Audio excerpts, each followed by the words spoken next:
Well, masks are coming off at airports all around the country this morning. That follows a federal judge's decision throwing out the mask mandate for planes and trains. That's right. United, Southwest, American, Alaska, Delta, and JetBlue all changed their rules and are now not requiring masks on flights. Professor Josh Blackman with the South Texas College of Law is joining us to kind of give us a little bit more insight in this. Good morning, and thank you for joining us. Good morning.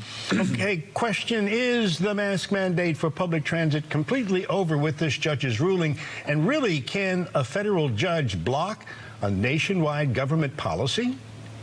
Well, the short answer is it's over for now. The Biden administration may file an appeal, and it's possible an appellate court might reinstate the nationwide mandate. But to answer your first question, federal judges do block policies nationwide. It's not exactly clear how they can do this, but it was pretty common during the Trump years, and now it's common during the Biden years. Now, you mentioned that the White House may appeal. We have heard from the press secretary, in fact, who called the decision disappointing.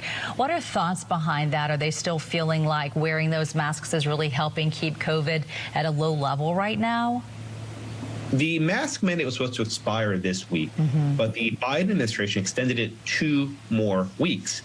And the question is, will they just simply let this 2 weeks run out, or will they fight to the death to the end of this 2-week period? I suspect if the Biden administration files an appeal and wins, it'll be extremely unpopular.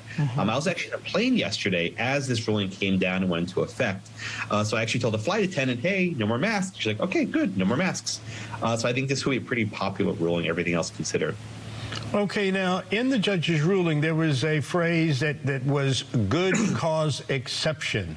What exactly is that, and how does that apply?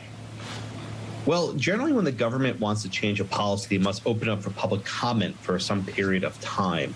But because of COVID, we've all been rushing, and the government skipped certain steps. And what the judge was saying is, if they want a policy of this scope to put a mask mandate on everybody, they need to actually seek public comment first. They can't just skip steps. And in other words, they lack good cause to skip those steps.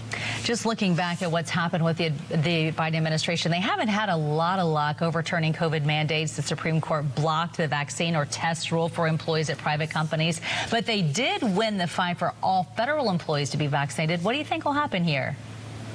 Well, I think the mask mandate's a little bit different, right? We're not talking about requiring people to get a jab in their arm. We're talking about a requirement to wear a piece of cloth or fabric over your mouth for a couple hours in a plane.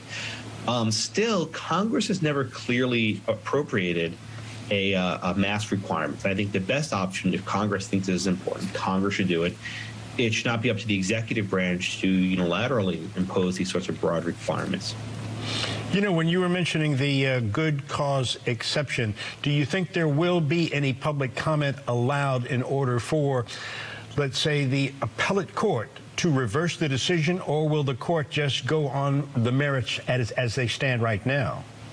I think the record is more or less settled. At this point, I think the justification for a mask mandate is winding down. And I can't imagine the administration tries to extend it even further beyond the next 2 weeks. Well, from what we've seen from our viewers so far in our poll, they're fired up about that, Yes, Josh. Thanks for taking time this morning from South Texas College of Law. Great to talk to you. Thank you.